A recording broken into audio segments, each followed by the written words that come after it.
Okay, ચલો આપણે લાસ્ટમાં આ ક્વેશ્ચનને એક ડિસ્કશન કર્યું હતું FIFO મેથડ પ્રમાણે. આ જ ક્વેશ્ચન હવે LIFO પ્રમાણે આપણે જોઈએ. ફોર્મેટ એઝ ઇટ ઇઝ રહેશે. લાસ્ટ લેક્ચરમાં જે રીતે બનાવ્યું હતું સેમ ટુ સેમ એ જ રીતે.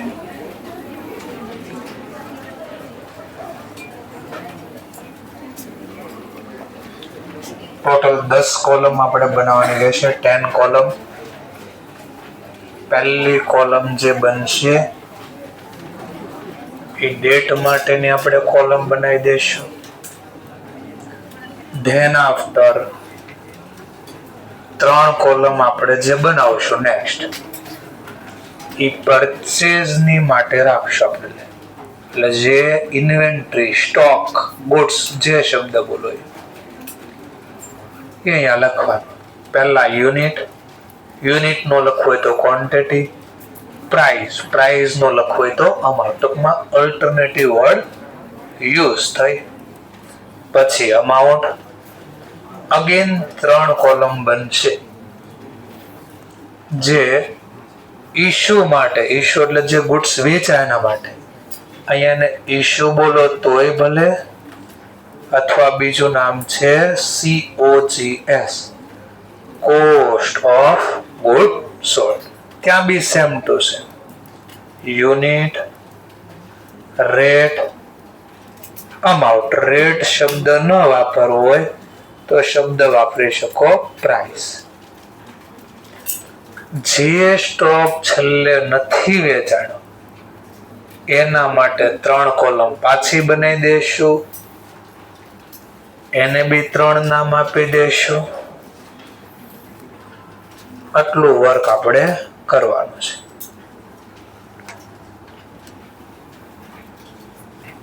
ચલો, પાછું યુનિટ, પ્રાઇસ અને અમાઉન્ટ. ઉપર ટાઇટલ આપી દેવાનું. પહેલા શું લખવાનું ટાઇટલમાં? In book of. જે નામ આપ્યું અહીંયા લખવાનું. શું તૈયાર કરીએ છીએ આપણે? Inventory valuation statement. કઈ મેથડ થી બનાવીએ છીએ? તો અહીંયા અથવા અહીંયા નીચે જ્યાં જગ્યા હોય ત્યાં નીચે જગ્યા હોય તો અથવા બાજુ. તો મારે અહીંયા બાજુમાં જગ્યા, તો બાજુમાં લખી દો એઝ પર LIFO મેથડ. ચલો આવું લખી દેવાનું. આટલું થઈ ગયું. સાથે લખવું એ તો લખી શકો છો, નહીં તો ઘરે જ નિરાતે લખી નાખજો. ચલો, તો ફર્સ્ટ આપણને ઓપનિંગ બેલેન્સ આપી છે. કેટલા યુનિટની ઓપનિંગ બેલેન્સ આપી છે આપણને? તો 100 યુનિટ. કઈ પ્રાઇસ? 20. તો પેલા ડેટની કોલમમાં ડેટ લખી દઈએ આપણે 1 માર્ચ. પરચેઝ નથી, જૂની બેલેન્સ, એટલે બેલેન્સની કોલમમાં લખશું 100 ક્વોન્ટિટી, 20 ની પ્રાઇસ, અમાઉન્ટ થઈ ગઈ 2000. ચલો, then after again 1st March 200 quantity ને પરચેસ કરી છે. તો ડેટની કોલમમાં ડેટ, ક્વોન્ટિટીની કોલમમાં ક્વોન્ટિટી, પ્રાઇસની કોલમમાં પ્રાઇસ અને અમાઉન્ટમાં બેનો સરવાળો, સોરી મલ્ટીપ્લિકેશન. 200 ગુણ્યા 25, 5000. આ તારીખે કોઈ વેચાણ નથી છે, એટલે ડેશ કરી દેવાનું. સેમ જેમ FIFO માં કર્યું હતું એમ જૂની ક્વોન્ટિટી પહેલા રેકોર્ડ કરવાની. તો જૂના છે ને તો એ પહેલા લખવાના. ધેન આફ્ટર આની નીચે બિલો ધ 100 નવી ક્વોન્ટિટી એડ કરવાની અને જે અમાઉન્ટ હતી અમાઉન્ટ સાથે એડ કરી દેવાની. તો FIFO માં બી આપણે આવું જ કંઈ કરેલું હતું. એ જ પ્રોસેસ રિપીટ થાય છે. પહેલા જૂની બેલેન્સ, પછી નવી બેલેન્સ ખરીદીની એડ કરી. 5 માર્ચ ઓર પાછી ઘટના બની. 300 ક્વોન્ટિટી ખરીદી 30 રૂપિયાના ભાવે. 300 ગુણ્યા 30 9,000. ઇશ્યુ નથી તો ઇશ્યુની કોલમમાં ડેશ કરી દેવા. જૂની ક્વોન્ટિટી પાછી મેન્ટેન કરો. ભાઈ 100 છે જૂના, હા 20 ની પ્રાઇસ 2000. જૂનું બોલો એટલે આની વાત થાય છે. આ દિવસની પહેલાની જે બેલેન્સ હતી 200 ક્વોન્ટિટી 25 ની પ્રાઇસ 5000. નવી ક્વોન્ટિટી નીચે એડ કરવાની. 300 ક્વોન્ટિટી 30 ની પ્રાઇસ 9000. લો એડ કરી દીધું. તો જો ભૂલથી પણ ગઈકાલે અથવા પરમ દિવસ કોઈ ફીફો પ્રમાણે બનાવ્યો હોય તો જરા અહીંયા સુધી મેચ કરો ને. આવું જ કઈ બન્યું તો ચેક કરી લો ને. એક્ઝેક્ટ ડેટા આવા છે એનો મતલબ ફીફો મેથડ હોય તોય ભલે, લીફો મેથડ હોય તોય ભલે. ખરીદી થાય ત્યારે તો આમ જ લખાય છે, એમાં કોઈ ફરક આવતો નથી. હવે ફરક શીખ્યા. 10 માર્ચના રોજ 450 ક્વોન્ટિટી વેચાણ. તો હવે અહીંયાથી ફરક ચાલુ થાય છે. વેચાણું એટલે કઈ કોલમમાં લખવાનો? Issue column. કેટલી ક્વોન્ટિટી વેચાણી? 400. તો ઉતાવળ રાખીને જો એક્ઝામ આમ લખી દે 450 અને 50 ની પ્રાઇસ, બરાબર ને? બોલો અહીંયા સેલ પ્રાઇસ ક્યારે લખાય? પ્રોફિટ લોસ જાણવો. બોલો આપણે આ ક્વેશ્ચનમાં પ્રોફિટ લોસ જાણવો છે તો આપણે તો શું જાણવું છે? COGS નો મતલબ કોસ્ટ ઓફ ગુડ્સ સોલ્ડ. હા તો ગુડ્સ સોલ્ડ છે ની કોસ્ટ, તો કોસ્ટ તો આ પ્રાઇસ છે.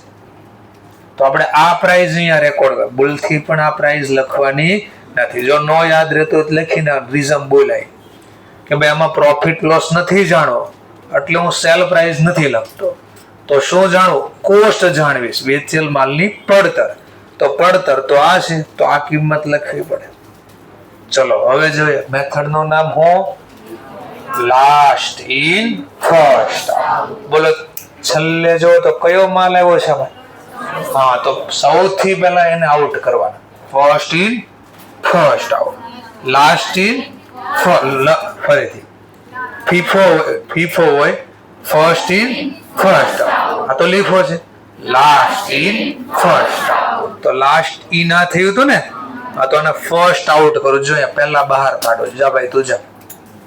300 ક્વોન્ટિટી 30 ની પ્રાઇસ 9000. એટલે જો લાસ્ટ જે ઇન થયા હતા ને એ ફર્સ્ટ આઉટ થઈ ગયા. એટલે પહેલા એને વેચ્યા. ટોટલ કેટલા વેચવાના હતા? હજી આમાં તમે તો 300 જ વેચ્યા. હજી ઘટે છે તો હવે નેક્સ્ટ કોનો વારો લઈ લેશું? 200. બધા 200 બેડ આપી દો ને. હા 450 આપવા જે ઘટે છે ને એટલા જ યુઝ કરવાના.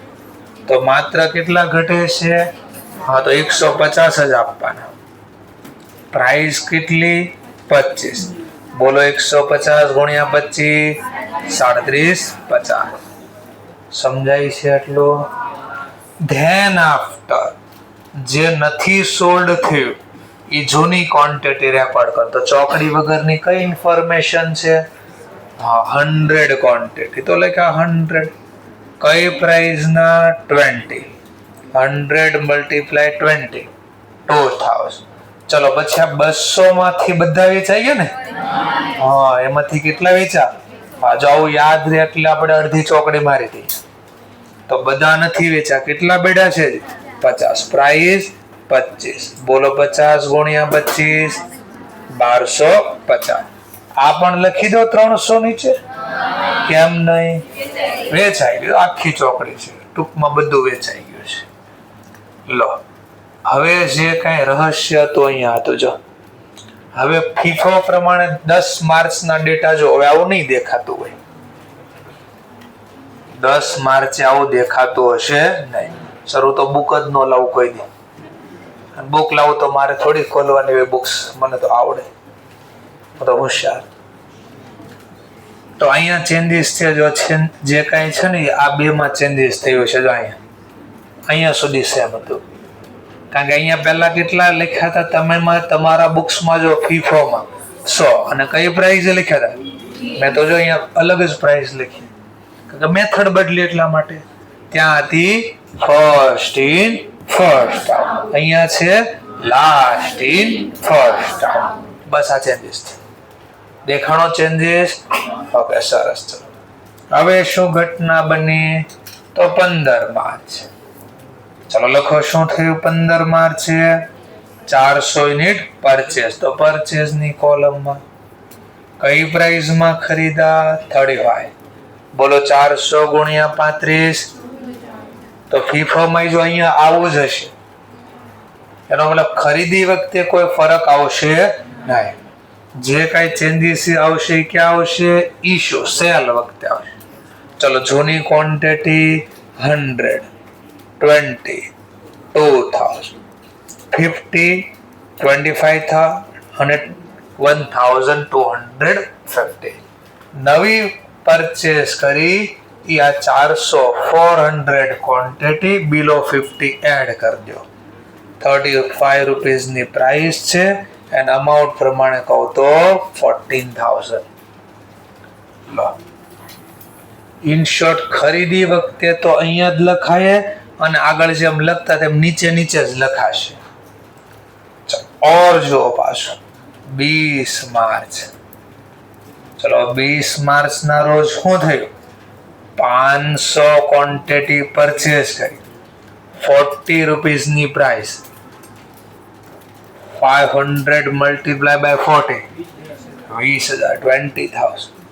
ઓલ્ડ ક્વોન્ટિટી, જૂની બેલેન્સ પહેલા લખવી પડશે. ચલો જૂની બેલેન્સ પહેલા લખીએ, ધેન આફ્ટર નવી બેલેન્સ નીચે એડ કરી દઈએ. 100 ક્વોન્ટિટી, 20 રૂપીસની પ્રાઇસ 2000. 50 ક્વોન્ટિટી 25 ની પ્રાઇસ 1250. 400 ક્વોન્ટિટી 35 ની પ્રાઇસ. ચાલો ઉતાવળમાં ઘણા બેઠો છાપીને આ પૂરું કરી દેશે. આ નવી ખરીદી નીચે એડ કરતા ભૂલી જશે. હવે ન્યુ પરચેસ જે થયો એ એડ કરવાનું. 500 ક્વોન્ટિટી, 40 રૂપીસની પ્રાઇસ, અમાઉન્ટ પ્રમાણે કહું તો 20,000. લો, તો આ ફીફોમાં બી જોશો ને તો ફીફોમાં અહીંયા જ લખ્યો હતો અને આ જે ખરીદી થઈ ને નીચે એડ કરીએ છીએ. એટલે ફીફો પ્રમાણે લીફો પ્રમાણે પરચેઝમાં કોઈ પ્રોબ્લેમ થશે નહીં. ચલો આવ્યું પાછું સેલ. 25 માર્ચ ના રોજ સેલ છે એટલે પરચેઝમાં તો મારે ડેશ કરવું પડશે. કેટલી ક્વોન્ટિટી વેચાણી? 750. તો ઉતાવળ રાખીને પાછું આમ કરી દેવાનું ને એક્ઝામમાં. નહીં, કેમ નહીં? પ્રોફિટ લોસ જાણવો હશે તો પ્રોફિટ લોસ જાણવો હોય તો સેલ પ્રાઇસ લખાય. પ્રોફિટ લોસ અહીંયા ડિસાઈડ કરવો નથી, એટલે સેલ પ્રાઇસ ના લખાય. કોસ્ટ પ્રાઇસ લખે તો કોસ્ટ તો અહીંયા છે, પણ ક્વેશ્ચન બહુ બધી છે. કઈ લખો? મેથડ નું નામ લાસ્ટ ઇન ફર્સ્ટ. તો લાસ્ટ કોણ ઇન થયું છે? 500 ગણ, તો આને ફર્સ્ટ આઉટ કરી દો. પહેલા ભાઈ તું જા. 540 ની પ્રાઇસ 20,000. ચલો ટોટલ કેટલી ક્વોન્ટિટી વેચવાની? એમાં જે 500 જ આપ્યા છે આપણે ગોડાઉન માંથી, હજી બાકી છે કઈ? કેટલા બાકી? તો હવે પછી કોણ ઇન થયું હતું? પણ બધા આપી દેવાના નહીં. 750 માં જેટલા ઘટે છે બાકી રિમેનિંગ છે આપવાનું. તો કેટલા રિમેનિંગ રહ્યા? 250. તો આમાંથી 250 જ આપ્યા આપણે. ચલો 250 ગુણ્યા 35, 84, 87, 50. ચલો લો 750 ક્વોન્ટિટી વેચાઈ. નથી વેચાણી એ એઝ ઇટ ઇઝ ક્રમમાં લખો. જૂની ક્વોન્ટિટી 100 ક્વોન્ટિટી 20 ની પ્રાઇસ, 50 ક્વોન્ટિટી 25 ની પ્રાઇસ. બટ આ બધા નથી વેચાણા. જો અડધી જ ચોકડી છે. તો 400 માંથી કેટલા વેચાઈ ગયા હતા? 250. હજી પડ્યા છે કઈ? તો 150. પ્રાઇસ પ્રમાણે કહું તો 35. 52, 50. લો ઓલ્ડ ક્વોન્ટિટી રિપીટ થઈ પહેલા. પછી જે વધ્યા એ લખ્યા. તો જ્યારે બી પરચેસ થાય ત્યારે તો સેમ હશે. પાછું સેલ જોશો ને ફીફો પ્રમાણે તો અહીંયા અલગ ડેટા આવ્યા હશે પાછા. સમજાય છે? ચલો નેક્સ્ટ છેલ્લો પોઈન્ટ. 30 માર્ચના રોજ પાછું શું કર્યું? બે સોલ્ડ કર્યા. તો ઇશ્યુની કોલમમાં 100 ક્વોન્ટિટી. તો એક કામ કરે આપણે ઉતાવળ લાગી, જો એક્ઝેક્ટ આંકડા મેચ થાય છે 100, તો આને ફટાફટ લખી દેવાનું. એવું કરવા નથી કે આમાં કોનો માથાકૂટ 100 તો અરે 100 સીધા લખો, એમ નથી. Last in first. તો આમાંથી પણ બધા નહીં. આપણે 150 આપણે કેટલા સોલ્ડ કર્યા? 100. તો આમાંથી 100 જ લખવાનું. 35 ની પ્રાઇસ 3500. ચલો ઓલ્ડ ક્વોન્ટિટી લખો પહેલા. ઓલ્ડ 100. 20 ની પ્રાઇસ 2000. 50. 25 ની પ્રાઇસ 1250. પણ આમાંથી 100 જ આઉટ થયા છે, 50 રિમેનિંગ છે. તો 50 પહેલા લખવાના. 35 ની પ્રાઇસ 1750. All transaction completed. તો પ્રીવિયસ લેક્ચરમાં જે વર્ક કર્યું હતું એ પાછું કરી દે ટોટલિંગ. લાસ્ટમાં કરી દેવાનું ટોટલ. ટોટલ બી કોનું કરવાનું? ક્વોન્ટિટી એટલે યુનિટનું અને અમાઉન્ટ પ્રાઇસ વચ્ચેની જે પ્રાઇસ વાળી કોલમ છે એનું આપણે કઈ કામ નથી. ચલો તો આનું ટોટલ કરજો. તો એનું ટોટલ કેટલું થઈ ગયું? 1400. Quantity unit. પછી અમાઉન્ટ નું કામ છે. તો જો આ અમાઉન્ટ નું ટોટલ કરવાનું 48,000. તો કાલે બી જોશો ને FIFO માં તો સેમ ટુ સેમ આવ્યું હશે, ચેક કરી લેજો. સેમ ટુ સેમ આ કોલમ નું કામ છે આપણે. આ કોલમ તો કાલે બી અહીંયા 1300 જ હતા જો, તો સેમ છે. બટ જે ચેન્જીસ થાય હવે અહીંયા થશે. હવે આનો સરવાળો જોવો જરા. 45,000. પછી આમાં પાછો આનો સરવાળો ન કરતા, બીકોઝ ઓલરેડી પ્લસ માઇનસ. તો આ છેલ્લું જે બોક્સ છે ને આનો જ સરવાળો અહીંયા આવવા દેવાનો છે. ચલો આનો સરવાળો, આ બોક્સ નો જ માત્ર સરવાળો 200 ક્વોન્ટિટી. આનું કઈ કામ નથી, આનું કામ છે 5. તો 5000. સમજાય છે ટોપિક? તો કાલે જે વર્ક કર્યું એ પાછું રિપીટ થયું છે આપણે, પણ મેથડ બદલી થોડી. અને થોડું પાછું બટરફ્લાય પણ યાદ કરી લઈએ. ચલો બટરફ્લાય ને યાદ કરીએ કે હે બટરફ્લાય આવો આ બાજુ. તમે ટ્રેડિંગ અકાઉન્ટ, ઓપનિંગ સ્ટોક. કેટલી ક્વોન્ટિટી હતી આપણી પાસે? 100. અને 20 નો ભાવ એટલે કેટલા લખ્યા? 2000. પછી પરચેસ બી કર્યા આપણે, 1400 ક્વોન્ટિટી ખરીદી. અમાઉન્ટ પ્રમાણે કહું તો 48,000. સેલ બી કર્યું આપણે.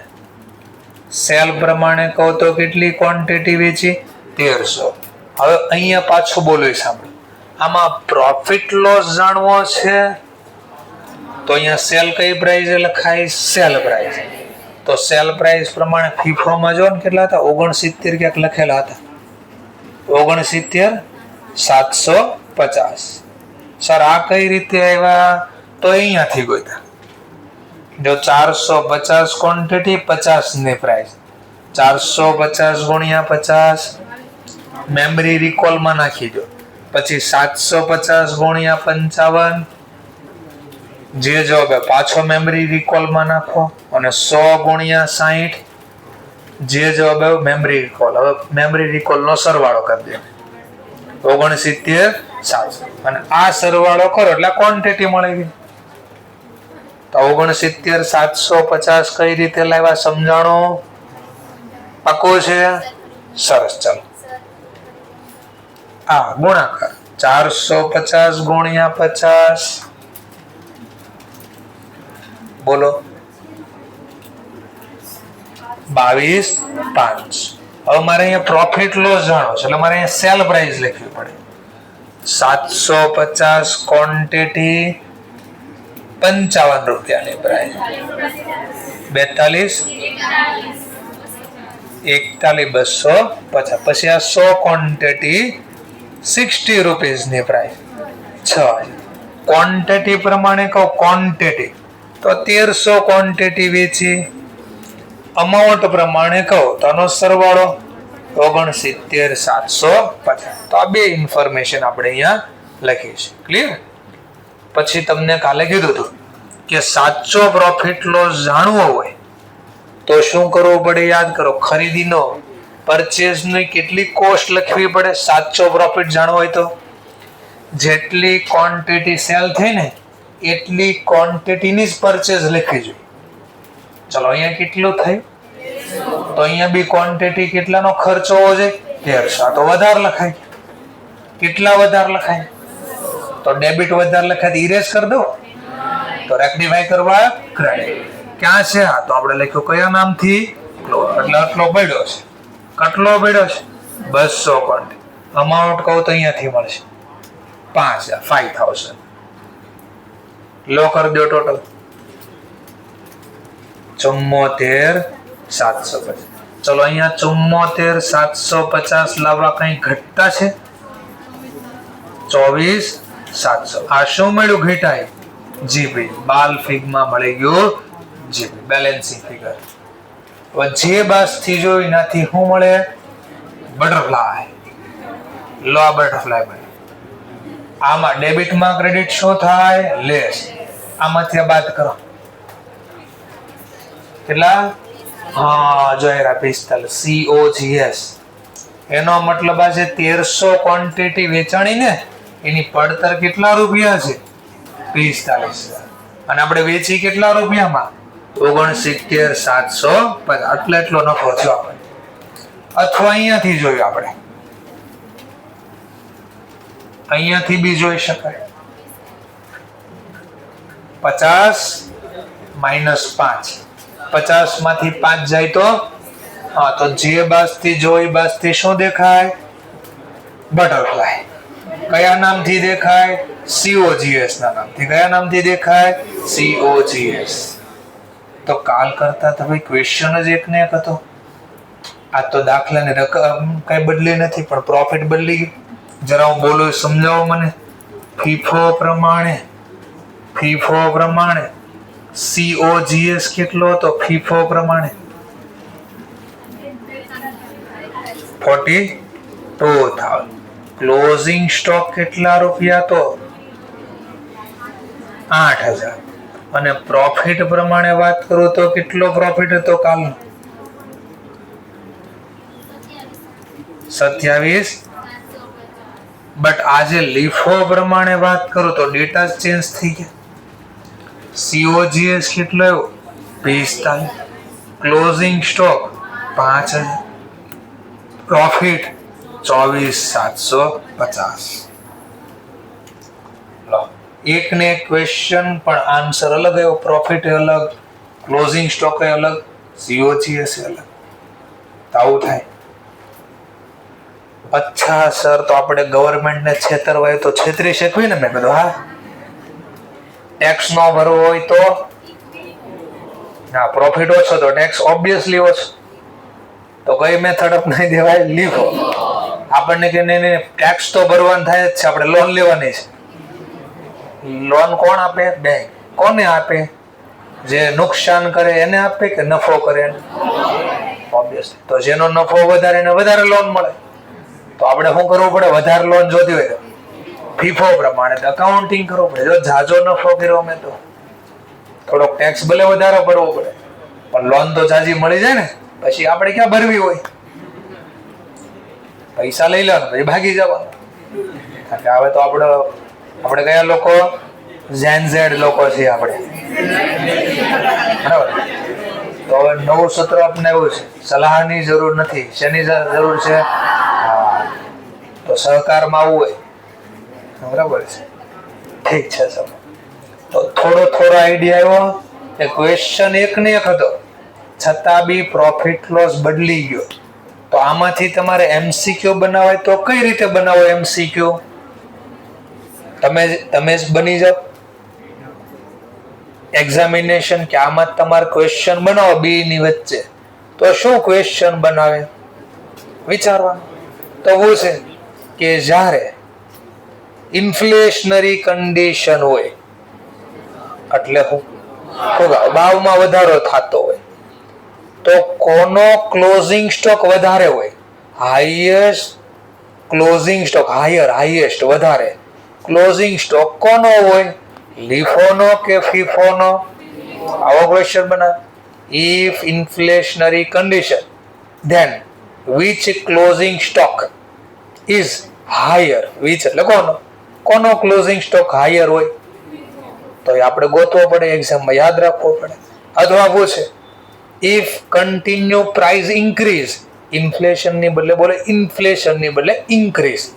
ઇન્ક્રીઝ એટલે ભાવ કન્ટિન્યુ વધતો હોય, then which profit is higher, તો પછી કોનો પ્રોફિટ હાયર હોય, વધારે હોય?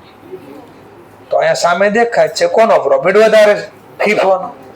ઉલટું પૂછે એમ નહીં, કન્ટિન્યુ પ્રાઇસ ઇન્ક્રીઝ થતી હોય તો કોનો COGS હાઈએસ્ટ હોય, હાયર હોય? તો લીફોનો.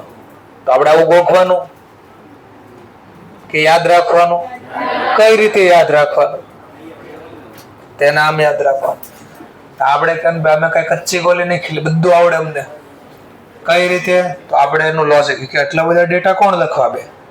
આપણે સિમ્પલ 3 ડેટા લખી દેવાના, મજા પડે આંકડા લખવાના. 1 3 ક્વોન્ટિટી ખરીદવાની, અલગ અલગ ભાવની ખરીદવાની, મજા આવી ભાવ. 80 રૂપિયાની, 100 રૂપિયાની, 125 રૂપિયાની, આમ ખરીદવાની. આ ખરીદી કરી, આ એની પ્રાઇસ છે, પરચેસ ક્વોન્ટિટી. પછી આમાંથી નક્કી કરો 2 ક્વોન્ટિટી વેચી નાખવાની. કેટલી વેચવાની? ફીફો પ્રમાણે વેચો. ચલો ફીફો પ્રમાણે ફર્સ્ટ ઇન ફર્સ્ટ, આ 2 ગયા.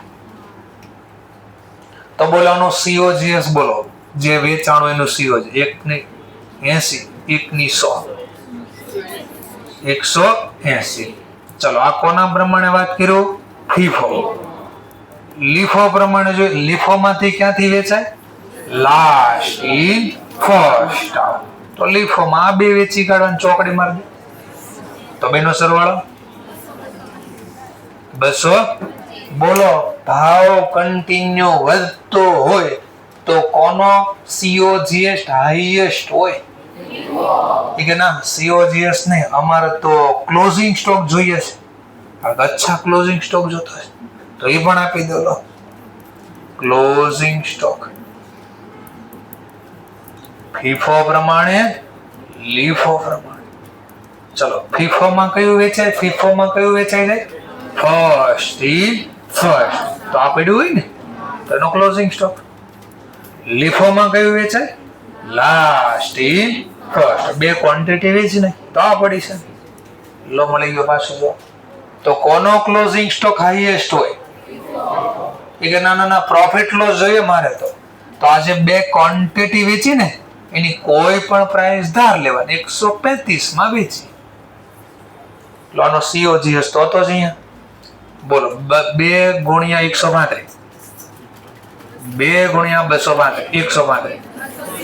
તો 270 સેલ પ્રાઇસ. આની COGS 180. ફીફોની COGS બોલો પ્રોફિટ કેટલા? 90 રૂપિયા. આમાં ટ્રાય કરો. સેલ તો એનું જ છે. COGS 225 વેચેલ માલની પડતર. બોલો કોનો પ્રોફિટ હાઈયર છે?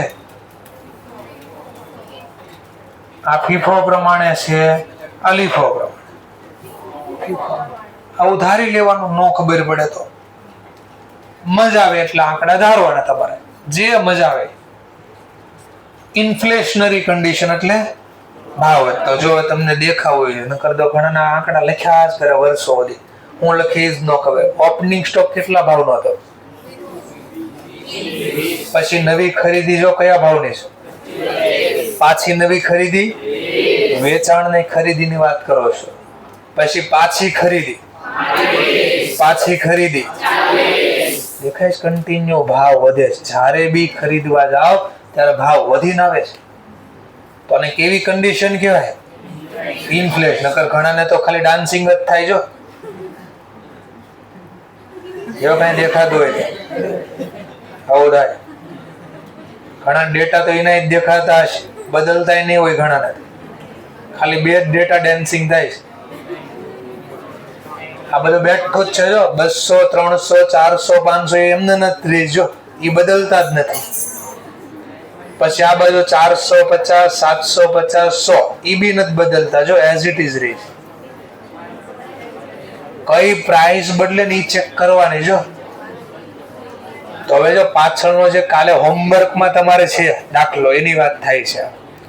હવે ઓપનિંગ સ્ટોક કયા ભાવનો છે? નવી ખરીદી और नवी खरीदी और नवी खरीदी और नवी खरीदी, कंटिन्यू भाव घटे છે. જો હવે તો આને ડિફ્લેશનરી કન્ડિશન કહેવાય. શું કહેવાય? ડિફ્લેશનરી. ઇન્ફ્લેશન એટલે ભાવ વધે, ડિફ્લેશન એટલે ભાવ ઘટે. સમજાઈ ગયો ટોપિક? તો આપણને આવો કે ભાઈ ડિફ્લેશનરી કન્ડિશન હોય તો કોનો પ્રોફિટ હાઈએસ્ટ હોય? આવું ક્યાં ગોખવા જવું આપણે? તો 3 બનાવ્યા હતા ને, એમાં ઘટતા ક્રમમાં બનાવવાના 3 ડેટા શીખશું કાલે. અત્યારે ખાલી સમજાયું. તો આ ક્વેશ્ચન 3 મેથડ થી હોમવર્ક મારે છે તમારે.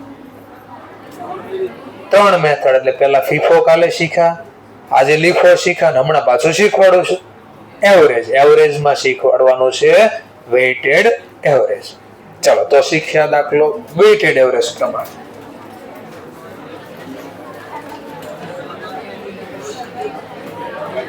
આવી રીતે ધારવાનું.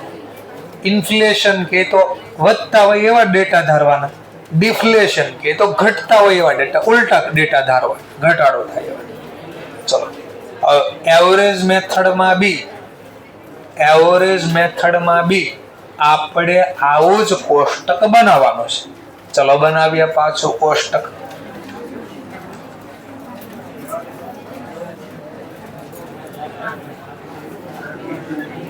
પહેલા ટાઇટલ જે આપીએ છીએ ટાઇટલ આપવાનું છે સેમ ટુ સેમ, કોઈ ચેન્જીસ છે જ નથી આમાં.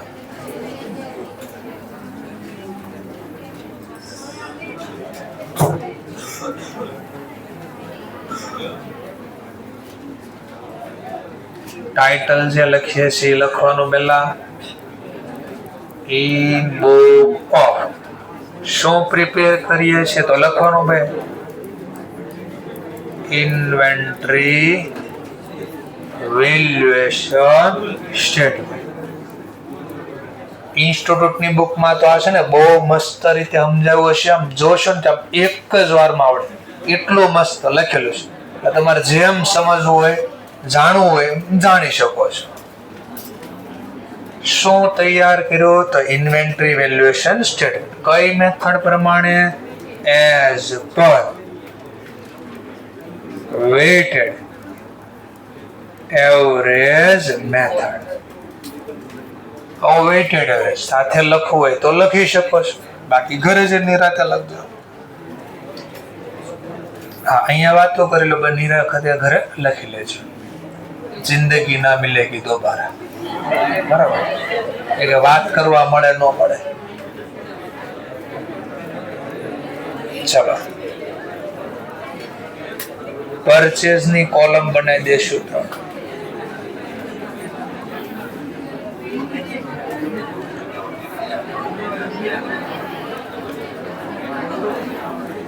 આગળ બનાવ્યું એ જ રીતે યુનિટ પ્રાઇસ અમાઉન્ટ ઇશ્યુ બોલો અથવા COGS બોલો.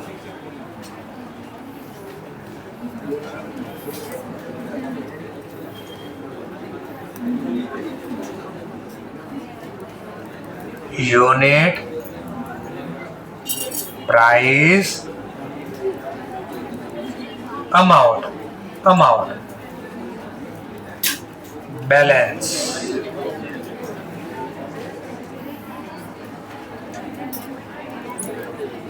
unit price amount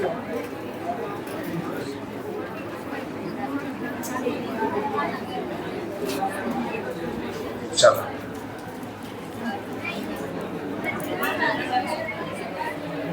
તો હવે આ ત્રીજી મેથડ થી શીખવા જઈ રહ્યા છીએ આપણે. પાછો આપણને ઓપનિંગ સ્ટોક આપ્યો છે તો ડેટ ની કોલમમાં પહેલા ડેટ લખી નાખશું. 1st March. જૂનો સ્ટોક છે એટલે બેલેન્સ માં લખીશું. સો ક્વોન્ટિટી 20 રૂપીસ ની પ્રાઇસ 2000. ચલો ધ્યાન આફ્ટર 1 માર્ચ ના રોજ પાછું પરચેસ કર્યું તો પરચેસ લખી દો. ક્વોન્ટિટીમાં 200, પ્રાઇસ પ્રમાણે 25, અમાઉન્ટ પ્રમાણે કહું તો 5000. આ તારીખે નથી સેલ કર્યું તો નહીં લખવાનું. ધેન આફ્ટર જૂની સિસ્ટમ પ્રમાણે જૂનો સ્ટોક પહેલા મેન્ટેન કરવાનો. 122,000. Than after 225, 5000. હવે વેઇટેડ એવરેજ છે. ઇન શોર્ટ જ્યારે બી ખરીદી થશે ત્યારે આની એવરેજ કરવાની થશે. શું કરવાનું થશે? એવરેજ. તો નવી ખરીદી થઈ એટલે એવરેજ થશે. એવરેજમાં આવું કરવાનું. આ ક્વોન્ટિટી નું પહેલા ટોટલ કરવાનું 300. ધેન આફ્ટર અમાઉન્ટ નું ટોટલ કરવાનું. એનો મતલબ આવો કહે છે 300 ક્વોન્ટિટી આજે મારી પાસે પડી એની ટોટલ પડતર 7000 છે. એકની પડતર કેટલી? તો આ 7000 ને ડિવાઈડ કરવાના 3 એટલે એવરેજ નીકળે કેટલા? 23.33. આ રાઈટ આંકડો જોતો હોય ને તો પોઈન્ટ પછી 4 આંકડા લખવાના એટલે એપ્રોક્સ નિયર તમારો આ જવાબ આવે. બાકી 23.33 કરશો ને તો 7000 પૂરા નહીં થાય, 1-2 રૂપિયા ઘટશે. અને 23.33 કરશો ને તો 7000 રૂપિયા એપ્રોક્સ એકાદ પૈસો આમ તેમ થાય. પૈસો ખાલી રૂપિયામાં ડિફરન્ટ નહીં આવે. એટલે હંમેશા રિયલ આન્સર જોતો એક્ઝેક્ટ આન્સર તો પોઈન્ટ પછી 4 આંકડા લખવાના. હવે આપણે જૂનું બધું ભૂલી જવાનું અને આ બોક્સ ને યાદ રાખવાનું. જો હવે મારા માટે આ ખરીદી કહેવાય. આ વેઇટેડ એવરેજમાં આવું કરવાનું હોય. જૂનું બોલો એટલે આને યાદ રાખવાનું, બાકી બધું ભૂલી જવાનું. તો આને કહેવાય વેઇટેડ એવરેજ મેથડ. જ્યારે બી ખરીદી થાય એક્ઝામમાં બોક્સ નથી બનાવવાનું.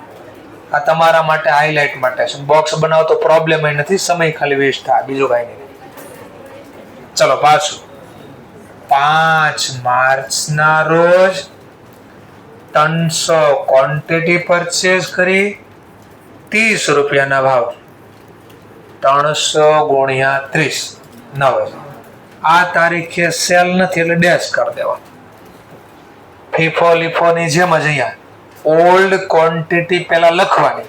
આ તો જૂનું બોલો એટલે આને યાદ કરવાનું, આને નહીં, કારણ કે આ 300 માં બધું આવી ગયું છે એટલે આ લખવાનું. એટલે જૂની ક્વોન્ટિટી 300, પ્રાઇસ પ્રમાણે 23.33, અમાઉન્ટ પ્રમાણે 7. નવી ખરીદી હવે નીચે એડ કરવાની. 300 ક્વોન્ટિટી 30 ની પ્રાઇસ 9000. ચલો ઇન્સ્ટિટ્યૂટે જો આવું લખ્યું હશે, સર કેવું લખ્યું હશે? મેં કહું આવું જો 225 ને 5 ને સીધું આવશે જો આ સીધું આ પછી સીધું આ વચ્ચેના ડેટા નહીં દેખાય અડધા આંટા ઠોકશે આમથી આમ આવ્યા ક્યાંથી આ બાજુ મળશે જ નહીં પછી એને એટલે કીધું જેમ જોવો એમ જોઈ લેજો ઇન્સ્ટિટ્યૂટમાં મસ્ત લખ્યું હશે ચલો પાછો ખરીદી થઈ એવરેજ થશે ચલો પાછી એવરેજ 300 વત્તા 300 600 7000 પ્લસ 9000 16000 આનો મતલબ એમ થાય 5 તારીખે મારી પાસે ટોટલ 600 ક્વોન્ટિટી પડી હતી 16000 ના ભાવ તો એકની પડતર કેટલી તો એ કેમ મળે સર તો સિમ્પલ આ ટોટલ લખવાનું અને ટોટલ ને ડિવાઈડ કરવાનું ક્વોન્ટિટી વડે 26.66 અથવા 66 સમજાણો પોઈન્ટ હવે જૂનું બોલો એટલે બાકીનું બધું બોલો આ બોક્સ યાદ રાખો બીકોઝ આ 600 માં બધું જૂનું આવી ગયું જ્યારે બી નવી ખરીદી કર્યા પછી એવરેજ કરો એ હવે યાદ રાખવાનું જૂનું બોલો એટલે બધું અંદર આવી ગયું એટલે આ વેઇટેડ એવરેજ ચાલે છે નેક્સ્ટ પોઈન્ટ 10 માર્ચ ના રોજ શું થયો 10 માર્ચ ના રોજ સેલ તો આપણે પરચેઝ ને ડેશ કરી દઈએ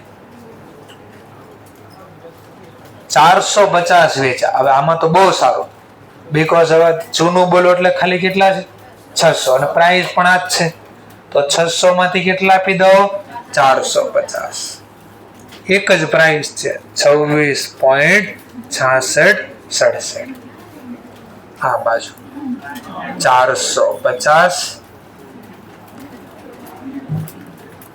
26.66 અથવા 26.66 જે બોલે 12,000 હવે બધું નથી વેચાણું એટલે અડધી ચોકડી 600 માંથી 450 ગયા 150 પ્રાઇસ પ્રમાણે કહું તો 26.66 અથવા 67 તો વધ્યા આપણી પાસે 4000 હવે આ 4000 ને યાદ રાખવાના ક્વોન્ટિટી પ્રમાણે કહું તો 150 જૂનું ભૂલી જવાનું બધું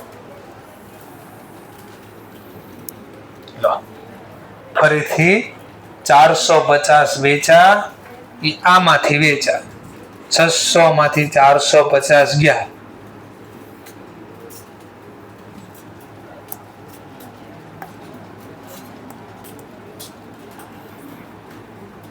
આમાંથી એટલા ગયા તો એટલા વધ્યા છે આને યાદ રાખવાનું છે આપણે ચલો નાવ હવે પાછી શું ઘટના બની તો ફરીથી ખરીદી કરી 15 માર્ચ કેટલી ક્વોન્ટિટી ખરીદી 400 કઈ પ્રાઇસ છે 35 ની પ્રાઇસ બોલો 400 ગુણ્યા 35 14,000 આ તારીખે વેચાણ નથી એટલે ડેશ કરી દેવાનું જૂનું બોલો એટલે હવે મારી પાસે જૂનામાં જ વધ્યું છે તો પેલા બેઠો છાપવાનો 150 એટલે હું કહું વચ્ચે છે ને એક લાઈન છોડ દેવાય અને નાથી ભાગ અલગ થઈ જાય દેખાય ચલો 150 26.66 અમાઉન્ટ પ્રમાણે કહું તો 4,000 નવી ખરીદી નીચે એડ થશે નવી ખરીદી નીચે એડ થશે ચલો નવી ખરીદી નીચે એડ કરી દઈએ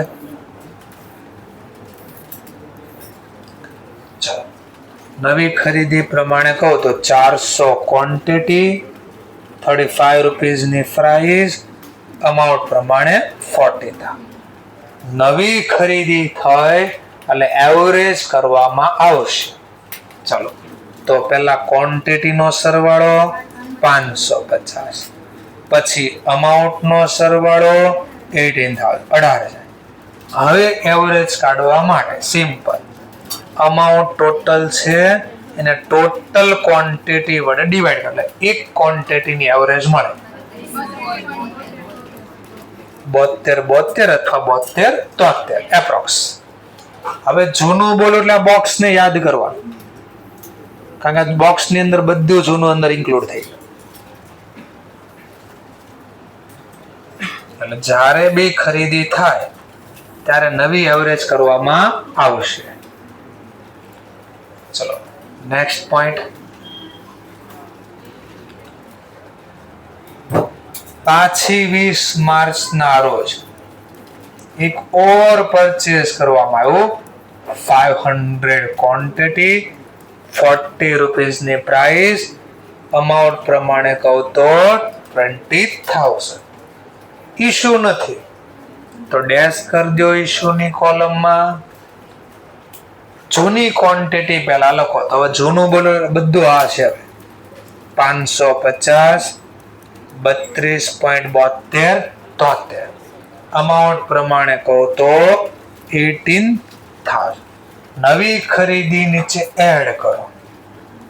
500 ક્વોન્ટિટી 40 રૂપીસ ની પ્રાઇસ 20. બોલો નવી ખરીદી થઈ? હા, એટલે તરત જ એવરેજ કરવામાં આવશે. તો 1050 38,000.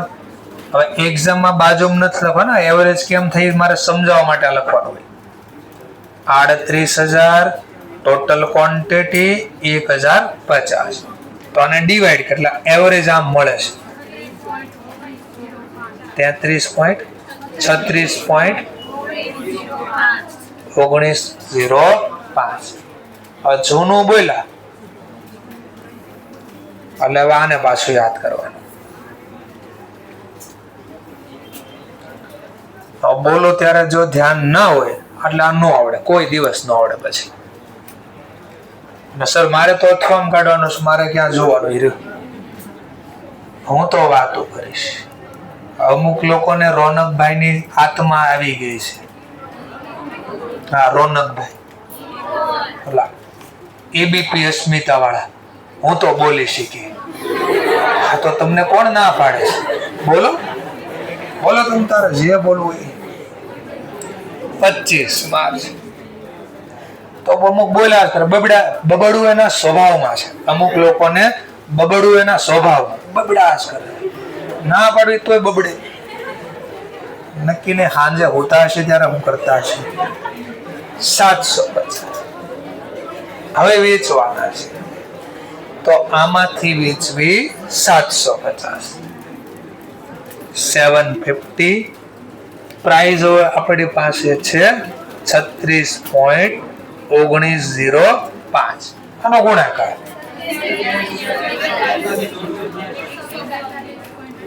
પોઈન્ટમાં આવે તો કા 42 કા 43 કોઈ પણ લખી શકો. પોઈન્ટમાં નહીં લખવાનું એક્ઝામમાં. આપણે અકાઉન્ટમાં પોઈન્ટમાં ન લખો તો ચાલે છે. ચલો નેક્સ્ટ. હવે આખું નથી વેચાણું, થોડી ક્વોન્ટિટીઝ વેચી છે આપણે. તો 1050 માંથી 750 ગયા તો 300 ક્વોન્ટિટી વધી. પ્રાઇસ તો એક જ છે આપણી પાસે 36.1905. 10,858 એટલે રાઉન્ડ ફિગર મેચ થઈ જાય. 57 લાખ સુધી 1 રૂપિયો ઘટશે પાછો, એટલે રાઉન્ડ અપ કરી દીધો આપણે. લો લાસ્ટ પોઈન્ટ. તો લાસ્ટ પોઈન્ટ બી જોઈ લઈએ. 30 માર્ચના રોજ 100 ક્વોન્ટિટી અગેન આપણા દ્વારા સેલ કરવામાં આવી. સેલ કર્યું તો ઇશ્યુની કોલમમાં લખવાનું. ચલો ઇશ્યુની કોલમ બધાને 300 બેટા 100 જ વેચવાની વાતો થાય છે. તો 100 પ્રાઇસ તો એક જ છે 36.1905. એટલે 3620 લખો તોય ભલે, 3619 લખો તોય ભલે. હવે આમાંથી 300 માંથી 100 જતા રહ્યા, વધ્યા 200. પ્રાઇસ પ્રમાણે કહો તો 36.1905 ગુણાકાર કરી દો 72 38. All question completed. તો હવે આગળ લાસ્ટ જેમ ફીફો અને લીફોમાં કર્યું એ જ પ્રોસેસ પાછી કરવાની. ટોટલિંગ. ટોટલ કોનું કામ છે એ બી ખબર છે આપણને. તો ટોટલમાં આપણે યુનિટ નું કામ છે પહેલા. તો પરચેઝ નું ટોટલ 200, 300, 400 ને 500 એટલે થઈ ગયા 1400. હવે અમાઉન્ટ નું કામ છે, પ્રાઇસ નું કામ નથી, એટલે આ કોલમ નું કામ છે 48,000. અગેન પાછું ઇશ્યુ ની કોલમમાં અમાઉન્ટ નું કામ છે અને ક્વોન્ટિટી નું કામ, આ વચ્ચેની લાઈન નું કામ નથી. 1300. હવે અહીંયાથી છે પાછો અમાઉન્ટમાં 42,762. ચલો ભૂલથી પાછો બધાનો ક્વોન્ટિટી ને લાસ્ટ કોલમ છેલ્લે જે ડેટ છે એ છેલ્લી ડેટ નો બોક્સ છે. એક હોય તો એક, નકર વધારે હોય તો એનો સરવાળો એક જ છે. તો અહીંયા 200. આનું કઈ કામ નથી, આનું કામ છે 72,38. આવી રીતે કયા ક્વેશ્ચન સોલ્વ કરવાનો હતો. અગેન પાછું એકવાર પ્રોફિટ લોસ જોઈ લે, બટરફ્લાય યાદ કરી લીધી. તો ટ્રેડિંગ ખાતું પાછું અહીંયા લખી દો. ઓપનિંગ સ્ટોક 100 ક્વોન્ટિટી, 20 રૂપિયાની પ્રાઇસ હતી, 2000. પરચેસ હમણાં ટોટલ કર્યું 1400 ક્વોન્ટિટી. અમાઉન્ટ નું બી ટોટલ કર્યું 48,000. સેલમાં ક્વોન્ટિટી નું ટોટલ કર્યું 1300 ક્વોન્ટિટી. બટ અહીંયા મારે પ્રોફિટ લોસ જાણવો છે. આ પ્રોફિટ લોસ જાણવો હોય ને તો આનો મારે સેલ પ્રાઇસ લખવી પડે. 450 ગુણ્યા 50 મેમરી રિકોલમાં નાખી દેવાનું. 750 ગુણ્યા 55 મેમરી રિકોલમાં નાખી દેવાનું. 100 ગુણ્યા 60 મેમરી રિકોલમાં નાખી દેવાનું. અને પછી બધાનો સરવાળો કરી દેવાનો. તો આગળ જે સરવાળો આવ્યો તો એ જ આવશે 69,750. બીકોઝ આ ક્વોન્ટિટીમાં કાંઈ ચેન્જ નથી કર્યું, અમાઉન્ટમાં ચેન્જ નથી કર્યું. તો ફીફો હોય તોય ભલે, લીફો હોય તોય ભલે, વેઇટેડ હોય આટલું તો સેમ જ રહેશે. જો આટલા ડેટા તો સેમ જ છે. ફીફોમાં જોઈ લો, લીફોમાં જોઈ લો, વેઇટેડ એવરેજમાં જોઈ લો. આ ત્રણ ડેટા ફિક્સ છે. જે કાંઈ ચેન્જ થાય છે એક ડેટામાં ચેન્જ થાય છે, ધેટ્સ કોલ્ડ ક્લોઝિંગ સ્ટોક. આમાં બદલાવ થાય એટલે જીપીમાં બદલાવ થાય, અને જીપીમાં બદલાવ થાય એટલે સીઓજીએસમાં બદલાવ થાય. જરા ચેક કરે. લાસ્ટમાં કેસમાં ક્વોન્ટિટી પડી છે 200, પ્રાઇસ પ્રમાણે છે 72,38. 200 ક્વોન્ટિટી 72,38. તો ઓટોમેટિક આ બદલું ને એટલે જીપી માં પણ ચેન્જીસ થાય. ગ્રોસ પ્રોફિટ 76, તો અહીંયા 76,988 લાવવા ઘટશે 26,988. તો આગળનો દાખલો 2 મિનિટ જસ્ટ. જો એમાં બી opening same, purchase same, sale બી સેમ હતું. ફીફોમાં તમારી બુક્સમાં જોશો તો આ ત્રણ ડેટા ફિક્સ હતા. જે બદલું અહીંયા બદલું. જોજો તમારામાં કેટલા હતા અહીંયા ફીફોમાં? મેં કેટલા લખ્યા? કેટલા ઓછા લખ્યા? તો મારો 3000 નફો તમારા કરતા ઓછો છે. જો ફરીથી, આ ટ્રેડિંગ એટલે નોમિનલ ખાતું, જમા એટલે આવક કહેવાય. ટ્રેડિંગ કયા ખાતાનો પ્રકાર? નોમિનલ ખાતાનો નિયમ હું? ડેબિટ ક્રેડિટનો.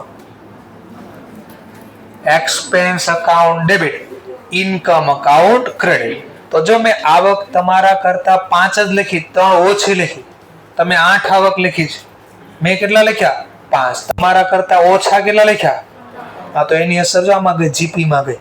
મારો નફો એટલો ઘટી ગયો. 3000 તમારા કરતા ઓછો છે. ચેક કરો, તમારા કરતા 3000 નફો મારો ઓછો છે. વેઇટેડમાં જોઈએ. ચલો વેઇટેડમાં જોઈએ. અહીંયા તમે 8000 લખ્યા છે, મેં કેટલા લખ્યા? 72 આને. બોલો કેટલા તમારા કરતા ઓછા લખ્યા મેં? 700. આટલા ઓછા લખ્યા ને, તો એટલો નફો મારો તમારા કરતા ઓછો છે. તમારા નફા કરતા આ નફાનો ગેપ ગોતો. હવે છે સેમ? હા, તો શું ખબર પડી? અચ્છા સર, મને એટલી ખબર પડી, આવક ઘટે નફોય ઘટે. આવક ઘટે તો COGS પડતર વધે. ફરીથી બોલો સર. આવક ઘટે નફોય ઘટે. આવક ઘટે COGS વધે, કોસ્ટ ઓફ ગુડ્સ સોલ્ડ વધે. જેમ કે જો FIFO માં તમારો COGS કેટલો તો ચેક કરો. COGS 42. મારો COGS જો 45,000 છે. જો કેટલો વધારે છે તમારા કરતા? હા, તો એનો મતલબ જો મારી આવક ઘટી તો તમારા કરતા મારો COGS પણ વધારે છે 3000. ટૂંકમાં જે ડિફરન્ટ છે ને ક્યાં જાય છે? ક્લોઝિંગ સ્ટોક, COGS અને GP. આટલા ડેટા તો ફિક્સ છે. મેં કીધું હતું ને, જોવાની બહુ બધી રીત આવે. આપણે કોઈ જોતા જ નથી એંગલથી. લખવાનું કે આપણે છાપી દેવી ખરા, એમાં આપણી માસ્ટરી હોય. માળખું આપવાનું, આ ચેપ્ટરમાંથી એટલું પૂછે તો છાપી દે. ક્વેશ્ચન 10 બેઠો છાપી દે, આન્સર આવે. અહીંયા એવું હાલ છે નહીં. અહીંયા કોઈ માળખું જ નથી. બધા ચેપ્ટર ઇક્વલી ઇમ્પોર્ટન્ટ. પૂછે તે નહીં પૂછે. મજા આવે તો બધી થિયરી પૂછે, મજા આવે બધા દાખલા પૂછે. એટલે આને CA કહેવાય. કેવું કહેવાય? હા, એટલે CA કહેવાય. ચલો તો લખો બેઠા બેઠા નિરાતે. લો